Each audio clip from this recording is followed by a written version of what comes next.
वाहिगुरु जी का खालसा वाहिगुरु जी की फतेह। सत श्री अकाल, नमो बुधाए, जय मुनिवास साथियों, अस्सलाम वालेकुम साथियों।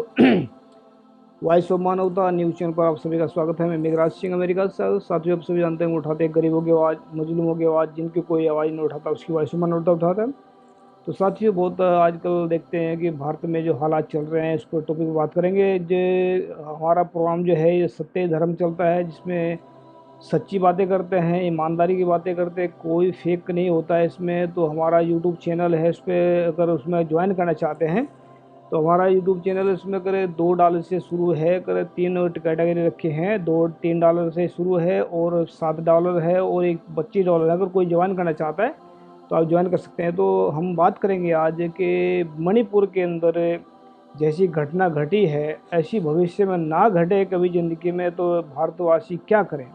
यह एक हमारा टॉपिक रहेगा कि मणिपुर के अंदर जो घटना घटी है ऐसी भविष्य में कभी ना घटे भारत में, ऐसे मूल निवासियों को क्या करना चाहिए। तो हमने कुछ आर्टिकल लिखा है, तो बताना चाहते हैं कि इसमें जो है भारत के अंदर जब तक ब्राह्मणों का राज रहेगा तब तक अनेकों प्रकार की घटनाएं होती रहेंगी। जैसे कि भारत में लगातार दंगे होते रहेंगे, भारत में भुखमरी बढ़ती जाएगी, भारत में बेरोजगारी कभी नहीं ख़त्म होगी, ब्राह्मणों के राज में ब्राह्मण कभी सुकून से नहीं जी पाएंगे। यानी कि जब ब्राह्मण जो है, हमने ऐसे क्यों लिख दिया, ब्राह्मण के राज में सुकून से क्यों नहीं जी पाएंगे। जो इंसान दूसरों को परेशान करता है, जो इंसान दूसरों को परेशान करके खुद सुख लेना चाहता है, ऐसा होता ही नहीं है। उसको दुख झेलना पड़ता है, चाहे वो बाद में झेले या बाद में पहले भी झेलना। उसको जो दूसरों को दुखी करता है उसको पहले भी दुख झेलना पड़ता है और बाद में दुख झेलना पड़ता है। तो ब्राह्मणों के राज में ब्राह्मण भी कभी सुकून से नहीं जी पाएंगे। ब्राह्मणों के राज में भारत के मूल निवासी कभी सुकून से नहीं जी पाएंगे। ब्राह्मणों के राज में भारत के मूल निवासियों भारत जो ब्राह्मण जो है भारत के मूल निवासियों का छीन कर खाते रहेंगे। ब्राह्मणों के राज में भारत के मूल निवासी आरक्षण के नाम पर हमेशा भीख मांगते रहेंगे। अगर ये मांगना बंद करेंगे तभी राज का जो है सपना सजा पाएंगे। तो ब्राह्मण भारत के मूल निवासियों को ब्राह्मण के राज में कभी सही रास्ता नहीं दिखाएंगे, ना ही मिल पाएगा। या ब्राह्मणों के राज में मूल निवासियों को कभी भी भारत के वासियों को कभी भी सही रास्ता नहीं मिल पाएगा। भारत के मूल निवासियों को ब्राह्मण के राज में कभी भी आज़ादी नहीं मिल पाएगी। ये गारंटी लिख कर देते हैं कि ब्राह्मणों के राज में भारतवासियों को, चाहे वो सिख हैं, जैन हैं, मुसलमान हैं, कोई भी हैं, ST SC OBC के लोग, उनको कभी भी आज़ादी नहीं मिल पाएगी इनके राज में। तो अगर भारत के मूल निवासी, जैसे मूल निवासी सिख हैं, जैन हैं, मुस्लिम है, ST SC OBC के लोग हैं, अगर भारत के मूल निवासी भारत में राज करेंगे तो उनके राज में अनेकों प्रकार की सुविधाएं पैदा हो जाएंगी। जैसे कि भारत में कभी दंगे नहीं होंगे, भारत से भुखमरी खत्म हो जाएगी, भारत से बेरोजगारी खत्म हो जाएगी, मूल निवासियों के राज में ब्राह्मण भी सुकून से जी पाएंगे। क्योंकि जो आदमी सुकून से खुद जीता है वो दूसरे को परेशान क्यों करेगा। तो जो आदमी परेशान नहीं करता दूसरे को तो फिर सुकून से जीते हैं सबके सब। तो खुद जो सुकून से जीते हैं उनको ही सुकून मिलता है। तो भारत के राज में मूल निवासी भी सुकून से जी पाएंगे। मूल निवासियों के राज में ब्राह्मणों को 15% आरक्षण दिया जाएगा ताकि वह सुकून से जी पाए। ताकि ये क्यों क्या होता है, आरक्षण का जो चलता है, आरक्षण जो छीन कर खाते हैं ये दूसरे का, और छीन करके मतलब इतना खाते हैं कि दूसरों का छीन अपने जो प्लेट में रखा होता है उसको नहीं देखते हैं, वो दूसरों का छीन कर खाना पसंद करते हैं। तो जो हम इनको वैसे तो ब्राह्मणों का जो आरक्षण वो 3% बैठता है, लेकिन इनको 15% आरक्षण इस करके देंगे ताकि इनको किसी प्रकार की दिक्कत ना आए। तो ऐसा 15% आरक्षण देकर ताकि सुकून से जी पाएंगे। भारत मूल निवासियों के राज में मूल निवासियों को भी आरक्षण दिया जाएगा ताकि वह भी कामयाब होकर सुकून से जी पाएँ। मूल निवासियों के लिए कोई खास बात है, अगर राज तक पहुंचना है, राज कायम करना भारत में, तो 4 बातें याद रखनी हमेशा। जिन मूल निवासियों के अंदर झूठ और बेईमानी होगी वह कभी भी राज नहीं कर पाएंगे। जिन मूल निवासियों के अंदर थोड़ा झूठ होगा, थोड़ा सच होगा, वह भी कभी राज की तरफ फोकस नहीं कर पाएंगे।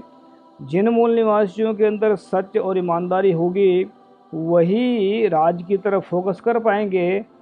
अगर पूरे भारत के मूल निवासी सच्चाई और ईमानदारी को अपनाएंगे तभी वह सदियों सदियों तक राज कायम कर पाएंगे या राज कर पाएंगे। तो नोट में लिखा हमने, जो भारत के मूल निवासी जिंदे होंगे, जिंदे उनको मानते हैं जो सच बोलना जानते हैं। झूठ बोलने वालों को तो हम मुर्दा ही मानते हैं या मरा हुआ मानते हैं, तो उसको हम सच्चा, उसको हम जिंदा इंसान मानते ही नहीं है जो झूठ बोलते हैं। तो जो भारत के मूल निवासी जिंदे इंसान होंगे, वह वही सच को सचमुच अपना कर अपने राज को कायम, अपने अपने राज की तरफ कदम बढ़ाएंगे। तभी मणिपुर के जैसी जो घटनाएं हैं ये हमेशा के लिए भारत से समाप्त हो जाएंगी। ये हम गारंटी के साथ में कहते हैं, क्योंकि जो राज होता है, राज जो है एक इतनी कीमती जो है वो दात है। गुरु नानक साहब भी कहते हैं कि मतलब गुरु गोविंद सिंह जी कहते हैं कि राज बिना न धर्म चले है, धर्म बिना सब दले मले है। राज के बिना धर्म नहीं चल सकता। धर्म का मतलब होता है सच्चाई, ईमानदारी और इंसानियत।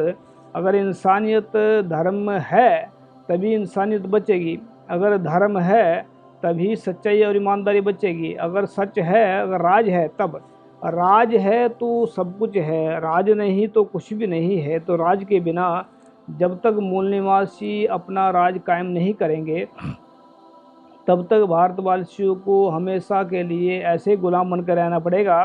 जब राज कायम करेंगे तभी उनको सुकून मिलेगा, तभी उनको आज़ादी मिलेगी, तभी उनको मतलब ऐसा है कि पूरे भारत में जो है जितना राज चल रहा है इनका, जो जब तक ये देखा होगा आप सभी ने, अभी एक जगह आंकड़े बहुत सारे आते हैं कि बहुत सारे दंगे होते हैं, बहुत सारे कत्लेआम चल रहा है। अभी एक मणिपुर की जो घटनाएं देखी है आपने, 2-3 घटनाएं सामने आई है। जब दो औरतों को नंगा करके इन शैतानों ने, शैतान हम उसको बोलते हैं जो इंसान की इज्जत नहीं करते, जो इंसान को बेइज्जती करते हैं, जो इंसान को नंगा, अरे यार इसमें इसमें कितनी माड़ी, कितनी मतलब ये कितनी शर्म की बात है कि 2 औरतों को, सिर्फ ये 100 आदमी, 1000 आदमी, सुना जाता है कि उनके पीछे 1000 आदमी उनके पीछे लगे हुए थे। सिर्फ 2 औरतों को नंगा करके 100-1000 आदमी, इसका मतलब क्या है कि वो औरतें उनसे ताकतवर थी। वो दो औरतें उनसे ज़्यादा ताकतवर थी, इसीलिए वो हजारों जो है उनके शैतान पीछे लगे हुए थे। तो शैतान उसको बोलते जो इंसान की इज्जत नहीं करते, जो शैतान उसको बोलते हैं जो इंसान की परवाह नहीं करते। तो हम शैतान उसको बोलते हैं जो इंसानों को कत्लेआम करते हैं, जो इंसानों को बेपर्दा करते हैं, जो इंसानों के ऊपर जुल्म करते हैं, उनको शैतान बोलते हैं। तो ऐसी शैतानियत में अगर ऐसा राज चलता रहा तो ये ज़्यादा दिन नहीं चलेगा, क्योंकि जब प्रकृति का नियम है कि जब अंत हो जाए किसी बात की तो उसका समाप्ति की तरफ चला जाता है। और वैसे भी हमने पिछली बार कई कई एपिसोड में बोल दिया था पहले भी कि विनाश काल विपरीत बुद्धि, जब इंसान की विपरीत दिशा में बुद्धि काम करनी शुरू हो जाती है, जैसे कि विपरीत दिशा का मतलब होता है कि झूठ बोलना, बेईमानी करना, दूसरों को दुराचार करना, अत्याचार करना, बलात्कार करना और भ्रष्टाचार करना, ये है विपरीत बुद्धि। तो जब तक ये विपरीत बुद्धि वाले गुण रहेंगे तो उसका विकास हो ही नहीं सकता, विनाश होगा। क्योंकि विनाश के कारण है, नफरत कर है, ये भी विनाश का कारण है। अगर इंसान के अंदर इंसानियत नहीं है, वो भी विनाश का कारण है। अगर इंसान के अंदर सच्चाई नहीं, विनाश का कारण है। तो विनाश अगर रोकना चाहते हैं तो सचमुच ही सच को अपने अंदर अपनाएं, तो आपका विनाश होने से रुक जाएगा। दुनिया को अपना अपना मानना शुरू कर दे, वो विनाश होने से बच जाएगा। ये संसार किसका बनाया? कि एक वाहिगुरु ने, एक अल्लाह ताला ने, एक गॉड ने बनाया है। सबको बराबर प्यार करना चाहिए, सबको इंसानियत के नाते सबको गले लगाना चाहिए। मैं तो खुद इसको कहता हूँ कि जब तक मैं झूठ बोलता रहा, तब तक हमें अपना परिवार भी अपना नज़र नहीं आया। जब हमने सच को अपनाया, सचमुच ही, या ऐसे कह लगते हैं जब हमने सच बोलना शुरू किया तो हमें पूरा संसार ही अपना परिवार नज़र आया। तो सच में ही प्यार है, सच में ही मोहब्बत है, सच में ही इंसानियत है, सच में दयालुता है, सच के अंदर ही सद्गुण है, सच से ही ब्रह्मांड बना है, सच से ही वाहिगुरु बना है। तो वाहिगुरु ने सच बनाया है, तो सच को सचमुच अपनाएं और अपनी ज़िंदगी को सुकून भरा बनाएं। तो सच्चे और ईमानदार लोग ही भारत में राज कायम कर सकते हैं। सच्चे और ईमानदार इंसान ही, मूल निवासी अगर सच्चे और ईमानदार होंगे, अगर ये आज ही सच को अपनाएंगे, तभी भारत में राज कायम कर पाएंगे। अन्यथा गुलामी की ज़िंदगी जी रहे हैं। और जीते रहेंगे और ऐसे फंसे रहेंगे। मूल निवासियों, हम गारंटी के साथ कहते हैं कि मूल निवासियों में कोई भी लीडर भारत का जागरूक नहीं है। जागरूक होता तो आज मूल निवासियों के ऐसे हालात ना होते। मूल निवासियों के कारण ही मूल निवासियों की बर्बादी हो रही है, मूल निवासियों के लीडरों के कारण ही बर्बादी हो रही है।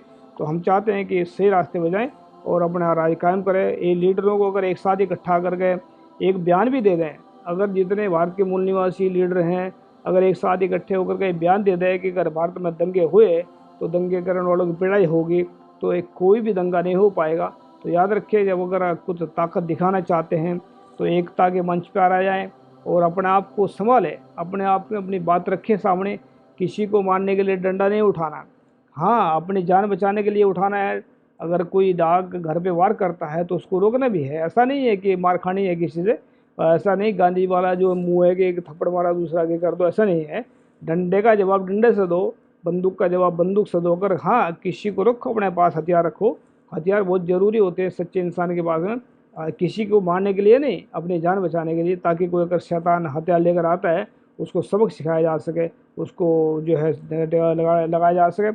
तो जब तक भारत में मूल निवासी राज कायम नहीं करेंगे तब तक उनका उद्धार नहीं हो पाएगा, ना ये दंगे रुक पाएंगे, ना भुखमरी रुक पाएगी। तो याद रखिए, राज्य के अंदर ये विकास है और विकास के अंदर ये मूल निवासियों की सुरक्षा है। थैंक यू सबका, सत श्री अकाल, अस्सलाम वालेकुम, जय जवाहर, थैंक यू।